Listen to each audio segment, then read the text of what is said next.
Hello guys, welcome again to yet another episode of Africa Cup of Nation. We are going to review so far what has happened. Africa Cup of Nation has already lasted 1 week. There has been moments of fun, moments of brevity, and there has been also bizarre moments to discuss. And one of them is the Zambian referee, Jani Zakazwe, in Mali versus Tunisia match. There has also been other events that we are going to look at, but so far the event has been good. The turnout has been good. I've seen the African vuvuzelas, the drums, people enjoying themselves, and this is what I like to see about in the tournament. But of course, we've also had a fair share of COVID issues. We've also had VAR, and actually, I'll tell you this: VAR will have a very impact in the progression of some of these teams to the next round, and also it will come really hard when the decision making at a later stage comes on. But we've already seen the impact of VAR in the Africa Cup of Nations, not like before. You remember the last Africa Cup of Nations, VAR was actually introduced at the quarterfinals. But this time it started from the beginning, and it started from day one, Cameroon versus Burkina Faso, a game that I really enjoyed, and one that probably we'll discuss a little about. So if you've not subscribed to our channel, please subscribe, follow us, hit the like buttons. We'll get the latest football news, African Cup of Nation news from here. We also do we have also a channel where we do fantasy football. We can help you choose a team and also know which player to transfer and which one to buy that will give you maximum points. We do jackpot predictions that we're going to start soon. That is going to be for Betik and SportPesa for now, but we'll do other things. And without forgetting, in the link below, you will also find a link to our online store where you can buy your favorite club jersey. You can get branded products with your favorite club logos. All that are there below. You can place your order and we deliver freely within Nairobi. And one of the sponsors for this event is Hampton, who are #1 jersey sellers. And you can get in touch with Joel for that, or we'll be able to share more details at a later stage. For Joel, you can buy the jerseys from them. Now, without taking much of your time, let's go into the bizarre event, Mali versus Tunisia. This particular match, it was a proper football match. It was a proper football match. But what has really concerned me is when such like decisions happens. The center referee, normally you have the linesman, two of them. You have the fourth official. You also have the center referee. And in this particular day, the center referee first blows the final whistle at 85th minute. Then he realizes then it is not yet time. Then adds a few minutes, and then instead of the game having extra minutes, again he ends the game at 89th minute, and you could see the security he needed at the end of the match.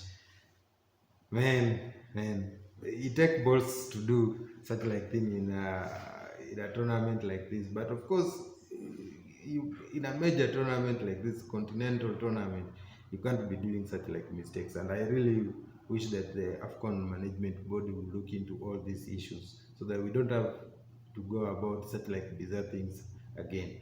But then technically, if you look at it, this guy ended the match at 85th minute and then 89th minute.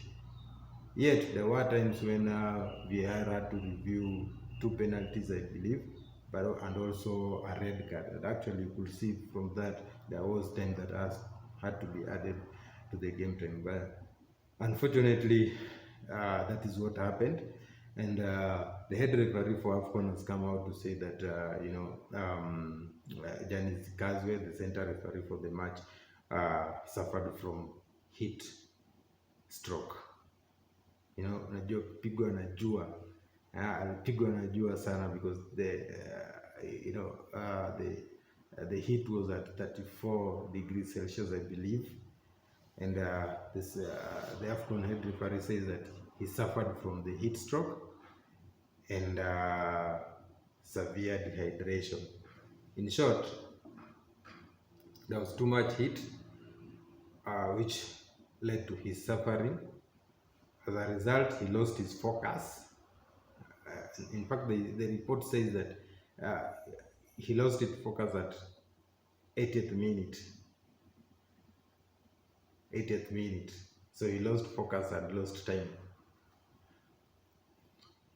I don't know. It's a big call. It's a big call because I think many people are expecting action to be taken against him. But you know, in his defense, the Afcon head referees has come to his defense. But they've also they've also indicated in the report that, you know, this guy actually went straight to the hospital after the game ended, you know, to be checked, and because to them they were, you know, he was suffering from the heat effect. But then that begs the question: after being in the hospital, will he be allowed to again continue refereeing in this tournament? Because obviously then it says he's not fit enough to withstand the heat in Cameroon. So will he be given another game or not? I don't know what you think. Leave your comment. Maybe we can look at it. But it will be a big call for the Afcon management, you know, and the head referees to decide whether this guy is fit enough to continue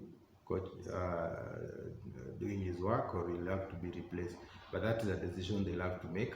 It was not a good day for Tunisia because they were expecting probably they would be able to push for an equalizer in the final minutes, given that also Mali had a red card. They were 10 men down, you know. But it is what it is anyway, and they live to fight another day. Another moment that happened in the game was the Gabon and Ghana game, where, you know, the moments that led to the equalizer that Gabon scored.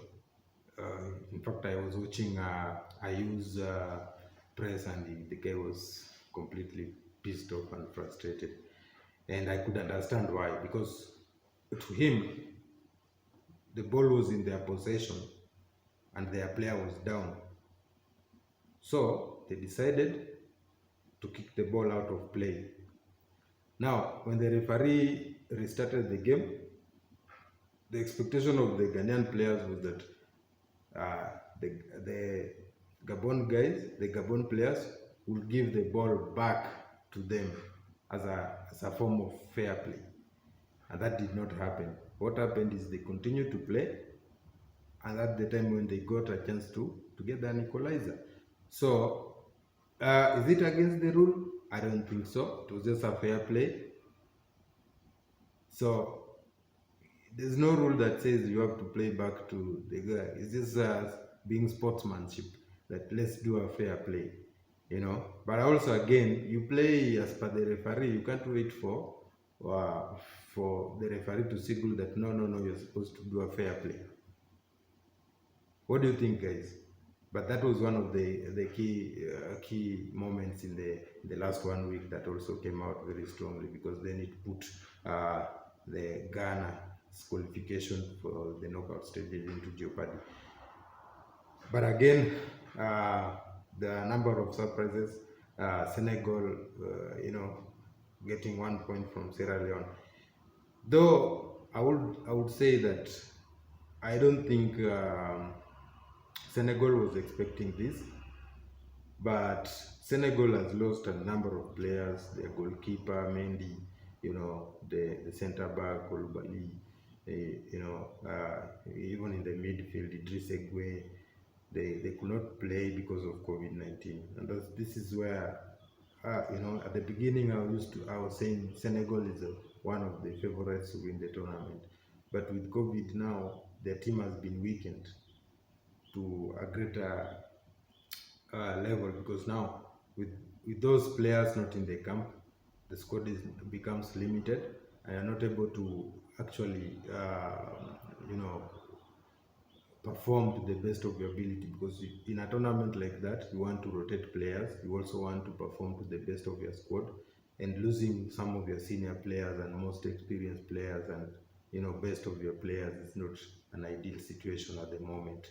But let's hope that these people will be able to recover fast enough, and then Senegal will get back to the winning ways.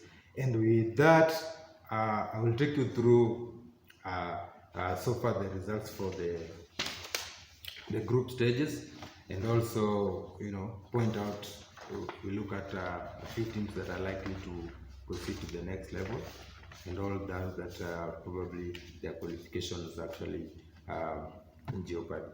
And if you've not subscribed yet, please subscribe, hit the like button, follow us for all these latest news. Now, without taking much of the time, let's look at the Group A, which are Cameroon, Burkina Faso, Cape Verde, and Ethiopia. Technically, I would say that Cameroon.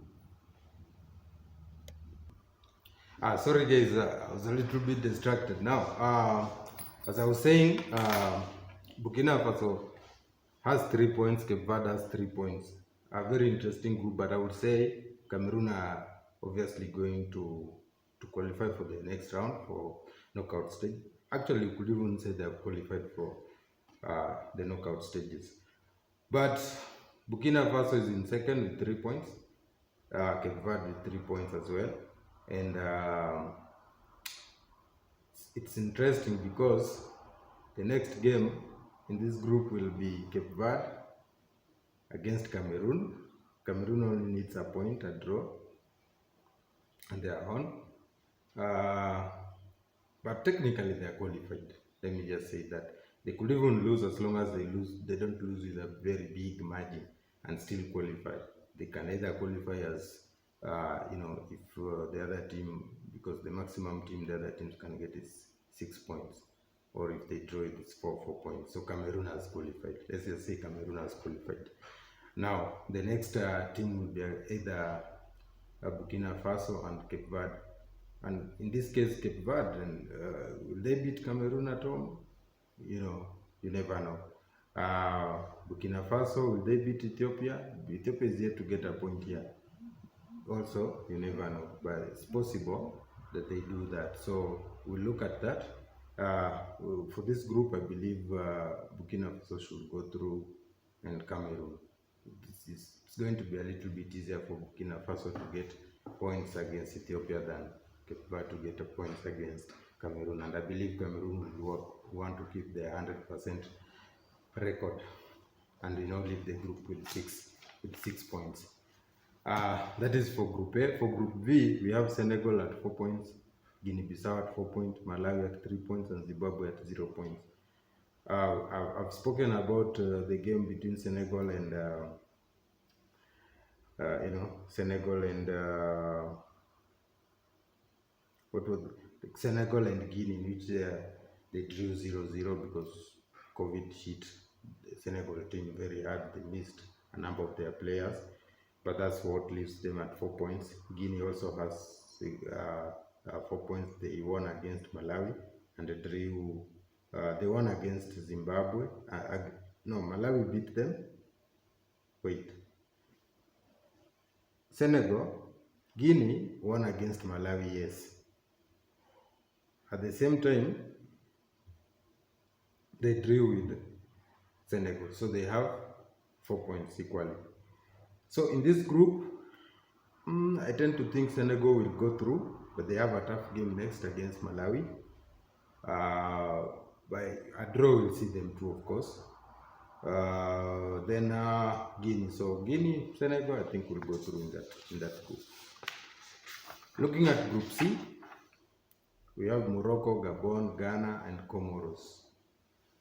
This is a very interesting group, and that's why you could see the bitterness in the Ghanaian team, because they are third in the table with 1 point. Gabon has 4 points, and Morocco is already qualified with 6 points. So that means what? It is Gabon against Ghana. Which team will go through? Now, the funniest thing is that Gabon plays Morocco next. The chances of maybe getting a point is high, so possibly they will qualify in this group as the second best team. And Ghana plays next against Comoros. I fancy them to beat Comoros, but then they will have 4 points. Depending on how on the goal difference, they could still also qualify as the second best. But I believe this is one of the groups that will produce the third best finisher between Ghana, Gabon. One of them could be third best finisher. Group D, Nigeria, Sudan, Guinea-Bissau, and Egypt. Definitely Nigeria is going through. They have been pretty much consistent. They have won 2 games now, and I believe them together with Egypt. I still fancy Egypt to go through as well, but those are the 2 teams I fancy to go through in that stage. And then we have Group E, which has Ivory Coast,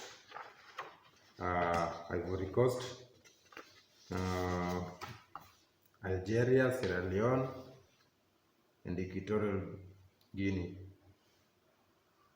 Honestly, Ivory Coast will go through. I believe Algeria still has a chance to go through. In Group E,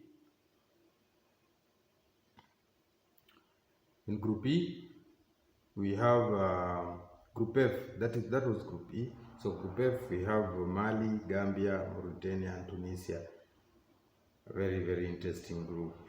Very, very interesting, because already Mali has 3 points, Gambia has 3 points, Mauritania 0, Tunisia 0.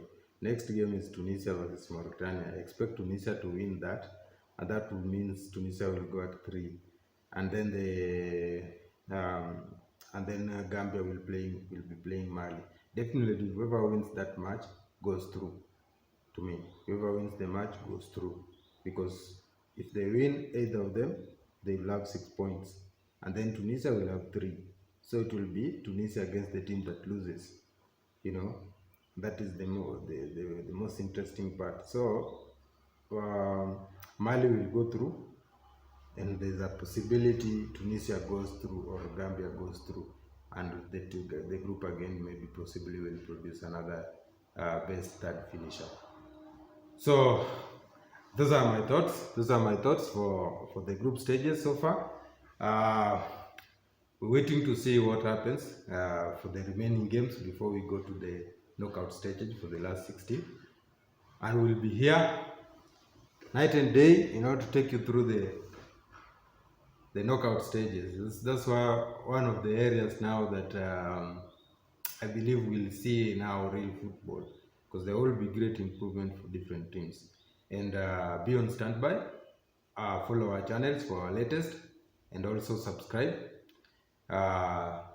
Hit the like button, and keep us updated. Leave a comment where we need to do better, where the analysis you would like us to do, the favorite teams, what we need to look at. We can analyze from every aspect of the game, but currently we're focusing on doing general analysis. As we go to the knockout stages and the later stages, we'll be able to focus on individual games now, and look at possibilities of progressions and the tournament favorites.